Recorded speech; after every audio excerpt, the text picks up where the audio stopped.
एक सच जिसे जानकर आप भी हैरान रह जाओगे। सोचिए, अगर एक दिन हमारे जंगलों में बाघ हमेशा के लिए खामोश हो जाएं और नदियों से कछुए गायब हो जाएं और हमारी धरती पर सिर्फ इंसान ही बच जाएं तो क्या होगा। यह कोई काल्पनिक कहानी नहीं बल्कि आज की सच्चाई है, जहां भारत की कई प्रजातियां धीरे धीरे खत्म होने की कगार पर हैं। हाल ही में ब्रह्मपुत्रा नदी में लुप्त प्राय कछुओं को छोड़ा गया है, लेकिन क्या सिर्फ इतना काफ़ी है? आखिर क्यों इंडेंजर्ड स्पाइसीज खतरे में है? इसका हमारे एनवायरनमेंट और हमारे क्लाइमेट पर क्या असर पड़ सकता है, और अगर हमने अभी कदम नहीं उठाया तो भविष्य में क्या होगा? आइए इस वीडियो में हम इन सभी सवालों के जवाब जानते हैं। राष्ट्रीय लुप्तप्राय प्रजाति दिवस नीलगिरी तहर से लेकर बंगाल टाइगर तक ये जानवर सभी भारत के अस्तित्व के लिए संकट कर रहे हैं। यानी कि ये जो जानवर हैं, अगर हम जानवर है, कोई भी स्पाइसीज है, अगर वह ख़त्म होती है तो हमारे जो क्लाइमेट है उसका संतुलन जो है वो बिगड़ जाता है, क्योंकि कोई भी स्पाइसीज है वो हमारे जो पर्यावरण है उसके संतुलन को बनाए रखने में काफ़ी ज़्यादा महत्वपूर्ण भूमिका निभाती है। तो अब हम देखें यहाँ पर जो राष्ट्रीय लुप्तप्राय प्रजाति दिवस है, इसके अवसर में यह बताया गया है कि भारत जो है वो कई जानवर जैसे कि नीलगिरी तहर, बंगाल टाइगर अपने अस्तित्व के लिए संघर्ष कर रहे हैं। यानी कि इनका जीवन हम कहें कि ख़त्म होने की कगार पर है। बहुत कम प्रजातियाँ जो है इनकी बची हुई हैं। इनका सबसे बड़ा कारण क्या है? यानी कि इनके जो खत्म हो रही है लुप्त प्राय प्रजातियां हैं, जो कि यहाँ पर जानवर खत्म होते जा रहे हैं, इनका मुख्य कारण क्या है?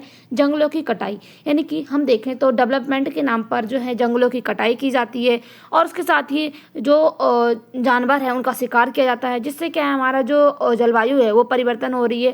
यानी कि जलवायु पूरी तरीके से परिवर्तित हो रही है और जलवायु का संतुलन है वो बिगड़ रहा है, क्योंकि हमारे जो पर्यावरण है उसके लिए हर प्रकार की प्रजातियाँ जो हैं वो ज़रूरी होती हैं। उनके कारण ही हमारा जो पर्यावरण है उसका संतुलन बना रहता है, क्योंकि अगर कोई भी प्रकार की प्रजाति नहीं रहेगी तो हमारे जो पर्यावरण है उसका संतुलन बिगड़ जाएगा। अब इसी मौके के अवसर पर जो यहाँ पर है सरकार के द्वारा एक महत्वपूर्ण कदम उठाया गया है कि जो ब्रह्मपुत्र नदी है उसमें एक जो लुप्तप्राय कछुए है उसकी प्रजाति को छोड़ा गया है। इसका उद्देश्य क्या रखा गया है कि हमारा जो इकोसिस्टम है उसको सुधारना, उसके साथ ही हमारे जो स्पाइसीज है यानी कि जो कि लुप्त प्राय प्रजातियां हैं उनको यहाँ पर बचाना, ये उद्देश्य रखा गया है। अब हम देखें लुप्त प्राय प्रजातियां क्या होती हैं जिनका यहाँ पर ख़त्म होने का खतरा रहता है, यानी कि जिनको एक तरीके से लुप्त होने का खतरा रहता है। ये जो है लुप्त प्राय प्रजातियां होती हैं, जैसे कि अगर हम देखें बाघ हो गए, शेर होगा और हाथी। अब हम देखें तो सरकार के द्वारा काफ़ी ये कदम उठाए जाते हैं, जैसे कि बाघ प्रोजेक्ट बनाए जाते हैं ताकि उनको सुरक्षित रखा जा सके। हाथियों के लिए भी कई प्रोजेक्ट बनाए गए हैं। उसके साथ ही अब यहाँ पर जो 2026 में एक महत्वपूर्ण कदम उठाया गया है लुप्त प्राय प्रजाति दिवस पर। जो यहाँ पर कछुए हैं उनको एक तरीके से जो ब्रह्मपुत्र नदी है उसमें यहाँ पर उनकी प्रजाति को रखा गया है ताकि जो यहाँ पर लुप्त हो रही थी। अब इसका मुख्य कारण क्या है? यानी कि जो प्रजातियां हैं वो लुप्त होती हैं, उनका मुख्य कारण क्या रहता है? जंगलों की कटाई। यानी कि हम देखें तो कितनी ज़्यादा जो है जंगलों की कटाई की जा रही है, जिससे क्या है हमारे जो जानवर हैं वो जंगलों से निकल कर बाहर आते हैं और उनके लिए बाहर रहना सुरक्षित नहीं होता है, जिससे उनकी जो यानी कि उनके जो जीवित रहने का संकट है वो काफ़ी ज़्यादा देखने को मिल रहा है। यानी कि अब वो काफ़ी ज़्यादा ख़त्म होते जा रहे हैं। उसके साथ ही शिकार करना और प्रदूषण प्रदूषण के कारण भी जो जानवर हैं वो यहाँ पर ख़त्म हो रहे हैं। अगर ये जो लुप्त प्रजातियाँ हैं वो ख़त्म हो जाती हैं तो क्या होगा कि हमारा जो इकोसिस्टम है वो पूरी तरीके से खतरे में पड़ सकता है। अब हमारे देखें जो नेशनल इंडेंजर्ड दिवस है ये कब मनाया जाता है? यानी कि जो लुप्त प्राय प्रजातियाँ दिवस है यह हर साल जो है मई के महीने में मनाया जाता है। मई के महीने में जो तीसरा फ्राइडे होता है उस दिन यहाँ पर ये जो दिवस है वो मनाया जाता है। इसका मतलब है कि इसकी कोई डेट जो है वो फिक्स नहीं है, यानी कि किसी भी डेट को जो है फ्राइडे पड़ सकता है, तो उसी डेट को यहाँ पर जो ये लुप्त प्राय प्रजाति दिवस है ये मनाया जाता है। और हर साल डेट जो है वो बदलती रहती है, जैसे कि अगर हम देखें तो 2024 में ये 17 मई थी और 2025 में 16 मई। इसे जो है थर्ड फ्राइडे में के रूप में डिफाइन किया गया है। यानी कि हम देखें यहाँ पर इसको महीने के जो मई महीना है उसके थर्ड फ्राइडे को मनाया जाता है। अब ये कब से मनाया जा रहा है? यानी कि जो लुप्त प्राय प्रजाति दिवस है ये कब से मनाया जा रहा है? इसकी शुरुआत 2006 में हुई थी। इसे शुरू किया गया था ताकि जो इंडेंजर्स स्पाइसेस हैं उनके बारे में अवेयरनेस बढ़े, लोगों को कंजर्वेशन के लिए मोटिव दिया जाए, यानी कि लोग उनका जो है संरक्षण कर सकें। और धीरे धीरे एक ग्लोबल अवेयरनेस डे बन गया ये, यानी कि अब हम देखें एक दिन ऐसा होता है जिस दिन सभी लोगों को इसके बारे में बताया जाता है, अवेयर किया जाता है, ताकि जो है जो लुप्त प्राय प्रजातियाँ हैं उनको सुरक्षित रखा जा सके। अब ये किस मिनिस्ट्री के द्वारा इसकी घोषणा की गई थी? यहाँ एक इम्पोर्टेंट पॉइंट को समझना ज़रूरी है कि जो यहाँ पर ये मिनिस्ट्री है ये इंडिया की कोई ऑफिशियल यानी कि इंडिया में कोई ऑफिशियल डिक्लेयर मिनिस्ट्री नहीं है, यानी कि इसे जो है भारत ने शुरू नहीं किया। असल में इसकी शुरुआत जो है वो हुई थी यूएसए में, और जो डिवाइड और रोवेजन यानी कि हम देखें तो इंडेंजर्ड स्पाइसीज कोलेशन ने इसे जो है शुरू किया था, यानी कि इसका जो इनिटेशन है वो उन्होंने ही किया था, इनिटेड किया था। अब हम देखें इंडिया में इसे कौन यानी कि ऑब्जर्व करता है, यानी कि इसकी देखरेख या इसकी जो भी जानकारी है वो कौन रखता है। भारत में इसकी जो कोई भी मिनिस्ट्री है, यानी कि कोई भी ऑफिशियल डिक्लेयर मिनिस्ट्री नहीं है, लेकिन इसकी जो यहाँ पर भारत में जो भी इसको ऑब्जर्व करता है ministry of environment, forest and climate change, यानी कि MOEFCC, वो इसकी जो है यहाँ पर ऑब्जर्व करता है इसको भारत में, और इससे जुड़े प्रोग्राम्स, अवेयरनेस कैंपेन्स और उसके साथ ही कंजर्वेशन एफर्ट्स को सपोर्ट करती है। साथ ही में फॉरेस्ट जो डिपार्टमेंट है, उसके साथ ही वाइल्ड लाइफ NGOs, उसके साथ ही नेशनल पार्क भी इससे पार्टिसिपेट करते हैं, यानी कि हम देखें इसको सपोर्ट करते हैं। अब हम देखें जो नीलगिरी तहर है वो क्या होती है। नीलगिरी तहर भारत के जो दक्षिण पश्चिमी घाट है, जैसे कि अगर हम देखें तो यहाँ पर जैसे कि भारत का ये दक्षिण भाग है, तो यहाँ का जो पश्चिमी भाग है यहाँ पर ये जो वेस्टर्न घाट है उस पर पाए जाने वाले ये दुर्लभ प्रकार के जो जानवर हैं, यह हम देखें तो तमिलनाडु का जो राज्य है उसका एक पशु है, यानी कि ये जो नीलगिरी है तमिलनाडु राज्य का एक राज्य पशु है। इसकी मुख्य बातें क्या हैं? यह ऊंचे पहाड़ों और घास वाले इलाकों में रहता है, चट्टानों पर आसानी से चढ़ जाता है। पहले शिकार और जंगल कटने की वजह से इसकी संख्या जो है वो बहुत कम हो गई है, यानी कि अब हम देखें जो तमिलनाडु है वहाँ पर जंगलों की काफ़ी ज़्यादा कटाई हो गई है, तो जिसके कारण अब ये जो प्रजातियाँ हैं वो काफ़ी कम देखने को मिलती हैं, यानी कि इनकी संख्या बहुत ज़्यादा घट गई है। अब अभी क्या हो रहा है, तमिलनाडु सरकार प्रोजेक्ट नीलगिरी तहर चला रही है। इसके तहत सर्वे किया जा रहा है कि कितने जो यहाँ पर नीलगिरी हैं वो बचे हुए हैं, और उनको सुरक्षित रखने के लिए यहाँ पर प्रोजेक्ट चलाया गया है। मोबाइल ऐप जो वरुदाई है से गिनती हो रही है और आवास बचाने की कोशिश की जा रही है। इनको यानी कि इनके लिए एक जगह निश्चित की जा रही है जिसमें उनको बचा कर रखा जा सके। अब यहाँ पर हम देखें जो बंगाल टाइगर है वो क्यों चर्चे में है।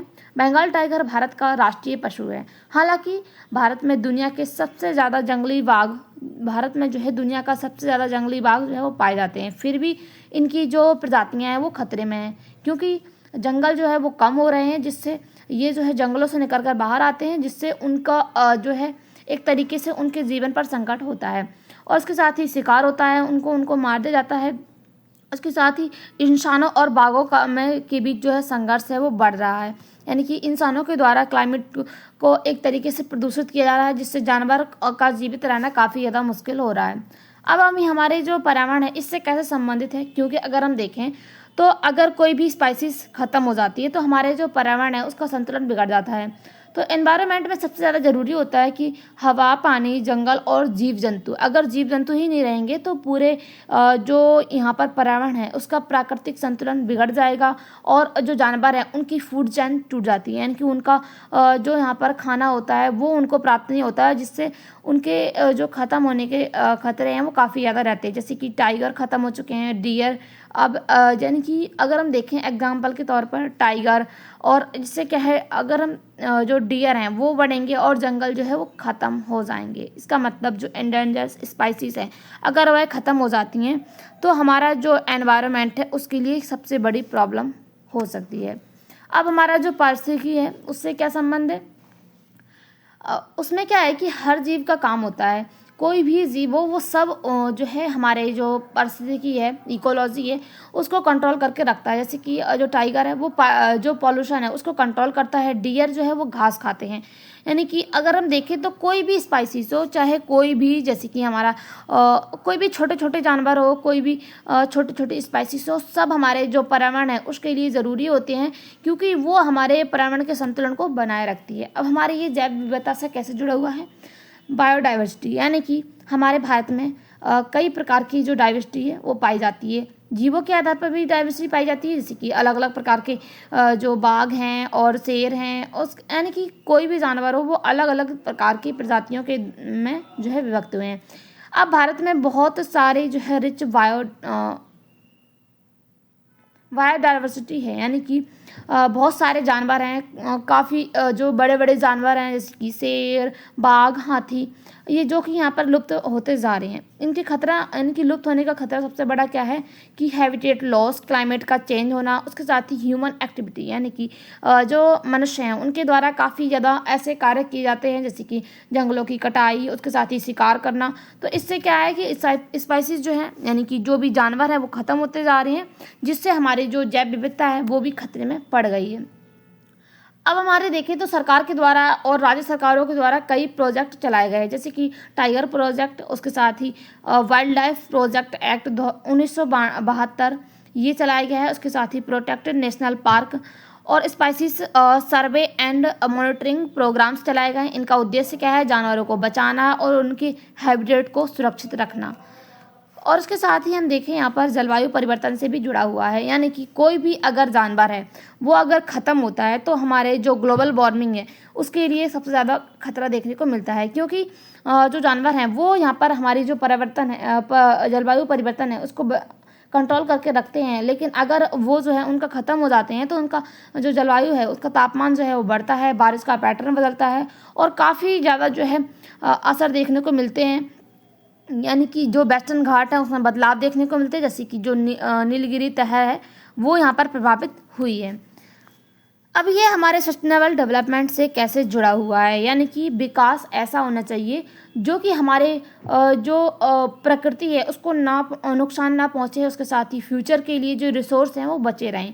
यानी कि अगर हम देखें तो कोई भी यहाँ पर डेवलपमेंट सरकार के द्वारा किया जा रहा है या फिर कोई भी बिजनेसमैन के द्वारा किया जा रहा है, तो कोई भी डेवलपमेंट ऐसा होना चाहिए जो हमारी प्रकृति के लिए नुकसान ना पैदा करे और हमारे जो सोर्स हैं वो बचे रहें। जैसे कि जंगल को नहीं काटना चाहिए और इको फ्रेंडली डेवलपमेंट करना चाहिए, यानी कि जो जंगल हैं उनको ना काट कर जो है यहाँ पर उनको बचाए रखकर जो है ऐसी जगह पर डेवलपमेंट करना चाहिए जहाँ पर जो हमारे पर्यावरण है उसको नुकसान ना हो और हमारा जो क्लाइमेट है वो चेंज ना हो। यानी कि अगर जंगल नहीं कटेंगे तो हमारा जो क्लाइमेट है वो चेंज नहीं होगा। अब हम देखें यहाँ पर जो सरकार के द्वारा नेशनल एंडेड स्पाइसेस डे था, उसके अवसर पर सरकार ने जो कछुए थे इसकी प्रजाति को जो ब्रह्मपुत्र रिवर में असम के क्षेत्र में जो है यहाँ पर छोड़ा है। इसका उद्देश्य क्या रखा गया है? इस प्रकार की जो स्पाइसीज हैं उनकी पॉपुलेशन को तेज़ी से कम हो रही है, उनको रोकना। उसके साथ ही इसका मुख्य बड़ा कारण क्या है, यानी कि सबसे बड़ा कारण क्या है? जो इलीगल हंटिंग होती है, यानी कि जो इलीगल तरीके से जानवरों का शिकार किया जाता है, उसके साथ ही ट्रैकिंग की जाती है और रिवर में जो पोल्यूशन है वो यहाँ पर किया जाता है, जिससे जो जानवर हैं यानी कि जो भी जीव जंतु हैं उनका ख़त्म होने का खतरा काफ़ी ज़्यादा हो जाता है। इसीलिए उनका कंजर्वेशन करना ज़रूरी है और जो है जिससे क्या होगा, हमारी जो क्लाइमेट है वो चेंज नहीं होगा और हमारे जो जानवर हैं वो सुरक्षित रह सकेंगे। अब इसमें आम लोग अपनी क्या महत्वपूर्ण भूमिका निभा सकते हैं? सबसे पहले जो आम लोग हैं वो यहाँ पर जो पेड़ लगाएं, जिससे क्या होगा, हमारे जो यहाँ पर सरकारों के द्वारा या फिर हम बिजनेसमैन के द्वारा जो भी डेवलपमेंट के जरिए से जो पेड़ पौधे काटे जाते हैं तो उनको जो है लगाएं हम लोग, जिससे क्या हमारी जो क्लाइमेट है उसका जो परिवर्तन है वो नहीं होगा उसमें। और उसके साथ ही शिकार के खिलाफ आवाज़ उठाई जाए, उसके साथ ही वाइल्ड लाइफ को नुकसान ना पहुंचाया जाए और अवेयरनेस को फैलाना, यानी कि लोगों में जो है अवेयरनेस फैलाई जाए ताकि लोग जो है पेड़ों को ना काटें और पेड़ों को लगाएं, ताकि इससे क्या होगा, हमारी जो प्रकृति है उसकी रक्षा हो सकेगी। अगर हमारी प्रकृति सुरक्षित रहेगी तो हमारी भी सुरक्षा यानी कि रक्षा रहेगी।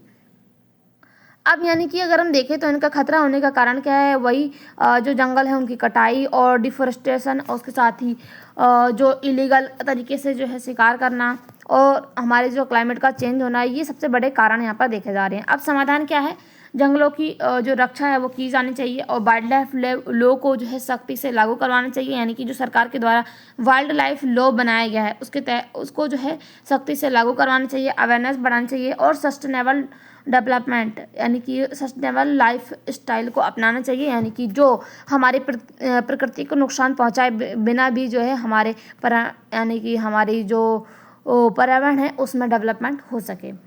अब ये क्यों ज़रूरी है, यानी कि जो संरक्षण है वो क्यों ज़रूरी है, जिससे हमारी जो बायोडाइवर्सिटी है यानी कि जो जैव विविधता है वो बनी रहे, पर्यावरण का संतुलन बना रहे और आने वाली पीढ़ियों के लिए ज़रूरी है कि जो हमारे पुराने रिसोर्स हैं उनको जो है बचा के रखा जाए। अगर जो प्रजाति है वो ख़त्म होती है तो पूरे अगर हम देखें पूरी दुनिया का जो इकोसिस्टम है वो प्रभावित होगा और इससे काफ़ी ज़्यादा जो जीव जंतु हैं वो ख़त्म हो सकते हैं।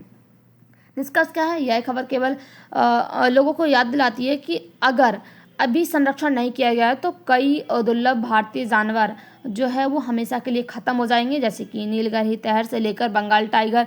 ये सिर्फ जानवर नहीं बल्कि भारत की जैव विविधता और प्राकृतिक विरासत का हिस्सा है। यानी कि जो ये हमारी बायोडाइवर्सिटी है उसमें एक सबसे बड़ा हिस्सा होती है कि ये जो जानवर हैं जो कि यहाँ पर विरासत के रूप में होती है, अगर ये ख़त्म हो जाएंगे तो हमारे पर्यावरण का जो संतुलन है वो पूरी तरीके से बिगड़ जाएगा। आपको क्या लगता है कि सरकार ये जो लुप्त प्राय प्रजातियां हैं इनको बचा पाएंगी या नहीं? आपकी जो भी राय हो कमेंट बॉक्स में ज़रूर बताइएगा। मिलते हैं अगले वीडियो के साथ, तब तक के लिए बाय, थैंक्स फॉर वॉचिंग।